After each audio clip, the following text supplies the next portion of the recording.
నవరాత్రుల్లో ఉపవాసం ఉండే వాళ్ళకి సగ్గుబియ్యం కిచిడి ఈజీగా ఎలా చేసుకోవాలో చూద్దాము. దీనికోసం ఒక కప్పు సగ్గుబియ్యం తీసుకుని ముందు ఒక 5-6 సార్లు బాగా కడగాలి. తర్వాత ఒకే ఒక కప్పు నీళ్లు పోసుకుని 5-6 గంటలు నానపెడితే ఇలా పొడి పొడిగా నానిపోతాయి.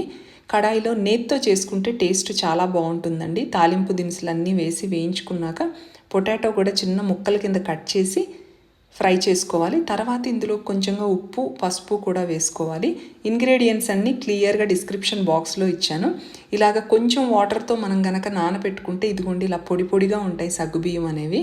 ఎక్కువ వాటర్ పోయొద్దు, ఒక కప్పుకి ఒక కప్పే పోయాలి నానబెట్టడానికి.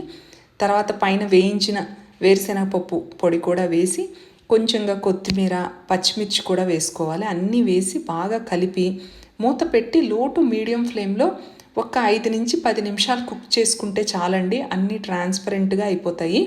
ఇదిగోండి ఇలా ట్రాన్స్పరెంట్గా అయిపోతే మనకి కిచిడి రెడీ అయిపోయినట్లే. చూడండి ఎంత పొడి పొడిగా వచ్చిందో. రెసిపీ నచ్చినట్లయితే లైక్ చేయండి, షేర్ చేయండి, సబ్స్క్రైబ్ చేసుకోండి. Thank you.